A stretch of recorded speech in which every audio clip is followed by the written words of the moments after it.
ಆತ್ಮೀಯ ಬಂಧುಗಳೇ, ಮಹಾಭಾರತ ಉದ್ಯೋಗ ಪರ್ವ ಇದರಿಂದ ಸನತ್ ಸುಜಾತಿಯ ಅನ್ನುವಂಥ 2ನೇ ಅಧ್ಯಾಯ ತಿಳ್ಕೊಳ್ತಾ ಇದ್ವಿ.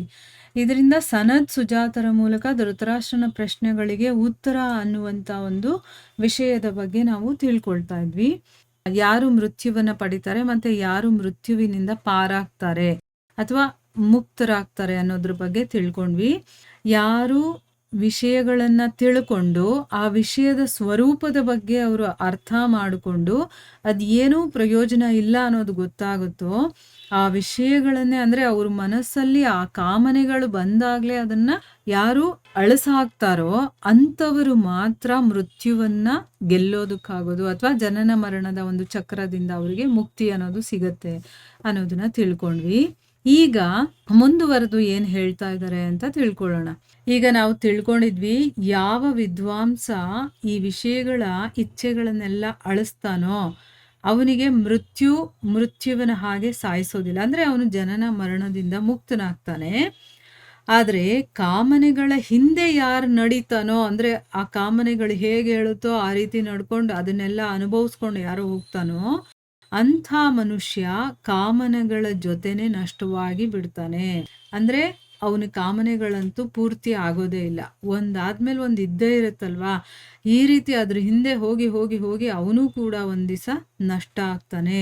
ಮತ್ತೆ ಕಾಮನೆಗಳನ್ನ ತ್ಯಾಗ ಮಾಡೋದ್ರಿಂದ ನಮ್ಮಲ್ಲಿ ಬರುವಂತ ಒಂದು ಕಾಮನೆಗಳಿದೆಯಲ್ಲ, ಆಸೆಗಳು, ಆಕಾಂಕ್ಷೆಗಳು ಏನೇನಿದೆಯೋ ಅದೆಲ್ಲವನ್ನ ತ್ಯಾಗ ಮಾಡೋದ್ರಿಂದ ದುಃಖ ರೂಪಿ ರಜೋಗುಣವೇನಾದ್ರೂ ಇದ್ರೆ ಅದನ್ನು ಕೂಡ ಇದು ನಷ್ಟ ಮಾಡಿಬಿಡುತ್ತೆ. ಅಂದ್ರೆ ನಮ್ಮಲ್ಲಿ ರಜೋಗುಣ ಇದ್ರೂ ಕೂಡ ಅದನ್ನು ಕೂಡ ನಷ್ಟ ಮಾಡುತ್ತೆ. ಈ ಕಾಮ ಅನ್ನೋದೇನೆ ಎಲ್ಲಾ ಪ್ರಾಣಿಗಳಿಗೆ ಮೋಹಕವಾಗಿರುವಂತ ಕಾರಣದಿಂದ ತಮೋಗುಣ ಮತ್ತೆ ಅಜ್ಞಾನ ರೂಪವಾಗಿದೆ ಇದು. ಮತ್ತೆ ಅದು ನರಕದ ಹಾಗೆ ದುಃಖದಾಯಿ ಅಂತ ಕೂಡ ಹೇಳಿದ್ದಾರೆ. ಆ ರೀತಿ ನೋಡ್ತಾರ ಅದನ್ನ. ಅಂದ್ರೆ ಎಲ್ಲಾ ಮನುಷ್ಯರಿಗೂ ಕಾಮನೆ ಅನ್ನೋದಿರುತ್ತಲ್ವಾ, ಆ ಕಾಮನೆಯನ್ನ ಗೆಲ್ಬೇಕು ನಾವು. ಇಲ್ಲ ಅಂತಂದ್ರೆ ಏನಾಗುತ್ತೆ, ಇದು ತಮೋಗುಣಕ್ಕೆ ಸೇರಿರುವಂಥದ್ದು ಮತ್ತೆ ಅಜ್ಞಾನ ಇರೋದ್ರಿಂದ ಈ ಕಾಮನೆ ಅನ್ನೋದು ನಮ್ಮಲ್ಲಿ ಬರುವಂಥದ್ದು. ಇದೆಲ್ಲ ನರಕ ಹೇಗೆ ದುಃಖಮಯವಾಗಿರುತ್ತೋ ಆ ರೀತಿ ನಮಗೆ ಇದು ಅಂತನ್ಬಿಟ್ಟು ಹೇಳ್ತಾ ಇದ್ದಾರೆ. ಹೇಗೆ ಒಬ್ಬ ಕುಡುಕ ನಡೀತಾ ನಡೀತಾ ನಡೀತಾ ಹಳ್ಳದ ಕಡೆ ಹೋಗ್ಬಿಡ್ತಾರೋ, ಅಂದ್ರೆ ಹಳ್ಳದ ಕಡೆನೆ ಓಡೋಗ್ತಾರೆ ಅವರು.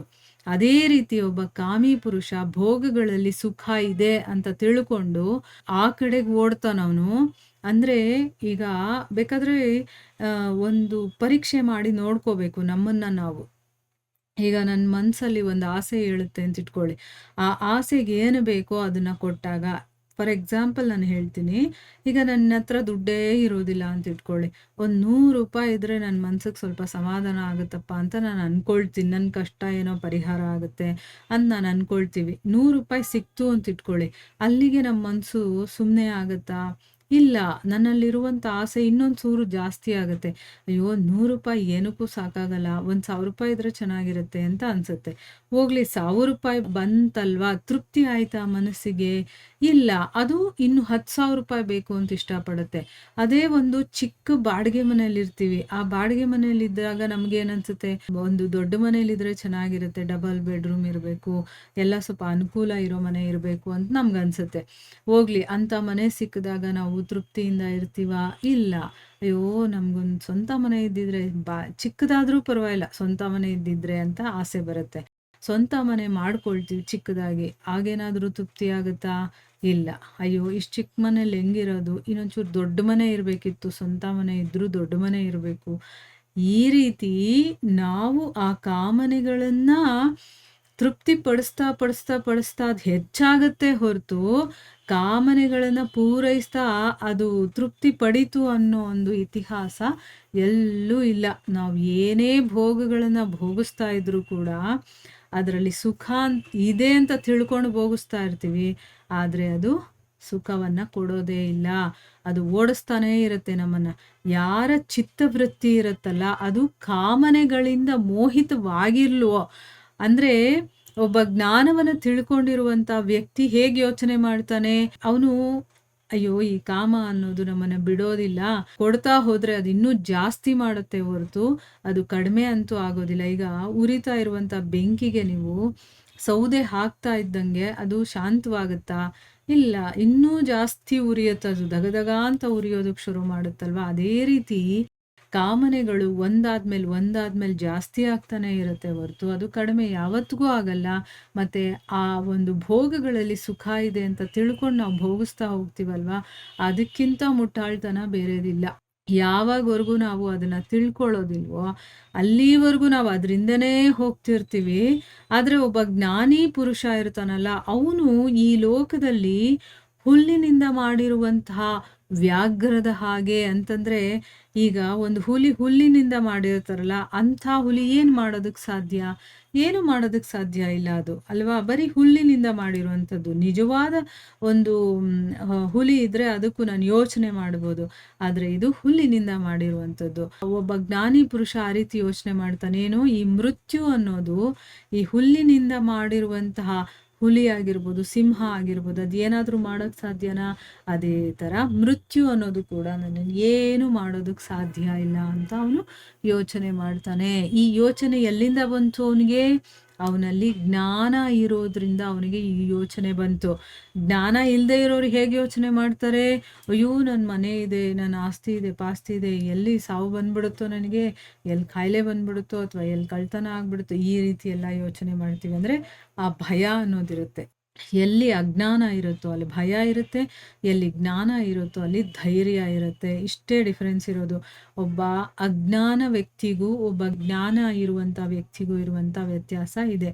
ಅದಕ್ಕೆ ಮೃತ್ಯು ಅಂತಂದ್ರೆ, ಯಾರು ಜ್ಞಾನಿಗಳಾಗಿರ್ತಾರೋ ಅವ್ರಿಗೆ ಭಯ ಅನ್ನೋದೇ ಇರೋದಿಲ್ಲ. ಬರ್ಲಿ ಬಿಡು, ಆ ಸಾವು ನನಗೇನು ಮಾಡೋದಕ್ಕೆ ಸಾಧ್ಯ ಇಲ್ಲ ಅಂತ ಅವ್ರು ಯೋಚನೆ ಮಾಡ್ತಾರೆ. ಆ ಯೋಚನೆ ನಮಗೆ ಬರಬೇಕು ಅಂತಂದ್ರೆ ಅಲ್ವಾ, ಎಷ್ಟು ಚೆನ್ನಾಗಿರುತ್ತೆ ಧೈರ್ಯವಾಗಿರೋದು. ಯಾವುದಕ್ಕೂ ನಮ್ಮಲ್ಲಿ ಒಳಗಡೆ ಭಯ ಅನ್ನೋದಿರಬಾರ್ದು. ಆ ರೀತಿ ಬರಬೇಕು ಅಂತಂದ್ರೆ ನಾವು ಧರ್ಮಗ್ರಂಥಗಳನ್ನು ಓದಬೇಕು, ಸತ್ಸಂಗಗಳಲ್ಲಿ ಭಾಗಿಯಾಗಬೇಕು, ಅಲ್ಲಿರುವಂಥ ವಿಚಾರಗಳನ್ನು ಕೇಳಬೇಕು, ತಿಳ್ಕೊಳ್ಬೇಕು, ಮತ್ತು ಅದನ್ನು ಮನನ ಮಾಡಬೇಕು. ಮನನ ಮಾಡೋದಿದೆಯಲ್ಲ, ತುಂಬ ಇಂಪಾರ್ಟೆಂಟು. ಈಗ ಬೇರೆಯವ್ರು ಹೇಳಿರೋದನ್ನ ನಾವು ಕೇಳ್ತೀವಿ, ಕರೆಕ್ಟು. ಕೇಳಿದ ಮೇಲೆ ಅವ್ರು ಏನು ಹೇಳಿದ್ರು ವಿಚಾರ, ನಿಜವಾಗ್ಲೂ ಏನೇನೆಲ್ಲ ನನಗೆ ಅರ್ಥ ಆಯಿತು ಅಂತ ನಾವು ಕೂತ್ಕೊಂಡು ಅದರ ಬಗ್ಗೆ ಸ್ವಲ್ಪ ವಿಚಾರ ಮಾಡಿದಾಗ ನಮಗೆ ಗೊತ್ತಾಗುತ್ತೆ, ನನಗೆ ಎಷ್ಟರ ಮಟ್ಟಿಗೆ ಅರ್ಥ ಆಗಿದೆ, ಅಥವಾ ನನಗೆ ಅರ್ಥನೇ ಆಗಿಲ್ವಾ, ನಾನು ಇನ್ನೂ ಏನಾದರೂ ತಿಳ್ಕೊಳ್ಳೋದಿದೆಯಾ, ಅಥವಾ ನನಗೆ ಅರ್ಥ ಆಗಿದ್ರೆ ನನ್ನ ಜೀವನದಲ್ಲಿ ನಿಜವಾಗ್ಲೂ ಅದನ್ನು ಅಳವಡಿಸ್ಕೊಳ್ತಾ ಇದ್ದೀನಾ, ಏನೆಲ್ಲ ಚೇಂಜಸ್ ನಾನು ಮಾಡ್ಕೋಬೇಕು, ಯಾವ ರೀತಿ ನಾನು ಮುಂದುವರಿಬೇಕು, ಇದರ ಬಗ್ಗೆ ಎಲ್ಲ ನಾವು ಯೋಚನೆ ಮಾಡೋದಕ್ಕೆ ಶುರು ಮಾಡ್ತೀವಿ. ಆ ರೀತಿ ಮಾಡಿದಾಗ ಮಾತ್ರ ನಾವು ಆಧ್ಯಾತ್ಮಿಕದಲ್ಲಿ ಉನ್ನತ ಮಟ್ಟಕ್ಕೆ ಹೋಗೋದಕ್ಕೆ ಸಾಧ್ಯ. ಬರೀ ಏನೋ ಒಂದು ಎಕ್ಸಸೈಸ್ ಥರ ಒಂದು 10 ನಿಮಿಷ ಕೂತ್ಕೊಂಡು ಕೇಳ್ಬಿಡ್ಬೇಕಪ್ಪ, ಇವತ್ತಿನ ಮುಗ್ದೋಗುತ್ತೆ. ನಾನು ಬೇಕಾದಷ್ಟು ಜನ ನೋಡ್ತೀನಿ, ಅವ್ರದ್ದೊಂದು ಡೈಲಿ ರೋಟೀನ್ ಥರ ಮಾಡ್ಕೊಂಡಿರ್ತಾರೆ. ಇವತ್ತಿಷ್ಟು ಓದ್ಬಿಡ್ಬೇಕು, ಇಷ್ಟು ಹೇಳ್ಬಿಡ್ಬೇಕು, ಇಷ್ಟು ಮಾಡಿಬಿಡ್ಬೇಕು, ಆಗೋಯ್ತು, ಇವತ್ತಿನ ಕೆಲಸ ಆಗೋಯ್ತು. ಅಲ್ಲಿ ನಾವು ಮನ್ಸಿಟ್ಟು ಮಾಡಿದ್ವಾ, ಅಥವಾ ನಾನು ಭಗವಂತನನ್ನು ಪ್ರೀತಿಸ್ತಾ ಇದ್ದೀನಿ, ಅವನಿಗೋಸ್ಕರ ನಾನು ಪ್ರೀತಿಯಿಂದ ಅದನ್ನು ಮಾಡಿದ್ನ? ಇಲ್ಲ, ಲೆಕ್ಕಾಚಾರ ಅಲ್ಲಿ. ಇವತ್ತು ಈ ಒಂದು ಟಾಸ್ಕ್ ಥರ ಮುಗಿದೋಗ್ಬೇಕು ಇರಬೇಕು. ಅದು ಪ್ರಾರಂಭದಲ್ಲಿ ಸಾಧನಾ ಭಕ್ತಿ ಅಂತ ಹೇಳ್ತೀವಲ್ವ, ಅದು ಸಾಧನೆಗಳು ಆಯಿತು, ಅದರಲ್ಲಿ ಇರುತ್ತೆ. ಎಷ್ಟು ದಿವಸದವರೆಗೂ ಹಾಗೇ ಇರೋದು? ಬರೀ ನಾವು ಅದೊಂದು ಕೆಲ್ಸದ ಥರ ಮಾಡ್ತೀವಲ್ವಾ, ಅದನ್ನು ಬಿಟ್ಟು ನಾನು ಜ್ಞಾನವನ್ನು ತಿಳ್ಕೊಂಡು, ಆ ಜ್ಞಾನವನ್ನು ತಿಳ್ಕೊಂಡಾಗ ಹೇಗೆ ಮಾಡಬೇಕು, ಏನು ಮಾಡಬೇಕು ಅನ್ನೋದು ನಮಗೆ ಗೊತ್ತಾಗಿ ಆಗ ಮಾಡ್ತೀವಲ್ವಾ, ಅದೇ ಬೇರೆ ಇರುತ್ತೆ. ಅದು ಕ್ವಾಲಿಟಿ ಆಗುತ್ತೆ. ಈಗ ನಾವು ಕ್ವಾಂಟಿಟಿ ಮಾಡ್ತಾ ಇರ್ತೀವಲ್ವಾ, ಅದನ್ನು ಬಿಟ್ಟು ಕ್ವಾಲಿಟಿ ಮಾಡೋದು. ಕ್ವಾಲಿಟಿ ಅಂತಂದ್ರೇನು? ಒಂದು ಗುಣವತ್ತಾದಂತಹ ಜಪ ಆಗಲಿ, ನಾವು ಏನೇ ಕೆಲಸ ಮಾಡ್ತಾಯಿದ್ರು, ಒಂದು ಮಂತ್ರ ಜಪ ಮಾಡ್ತೀವ, ಅದನ್ನು ನನ್ನ ಭಗವಂತನಿಗೋಸ್ಕರ ನಾನು ಪ್ರೀತಿಯಿಂದ ಇದನ್ನು ಮಾಡ್ತಾ ಇದ್ದೀನಿ.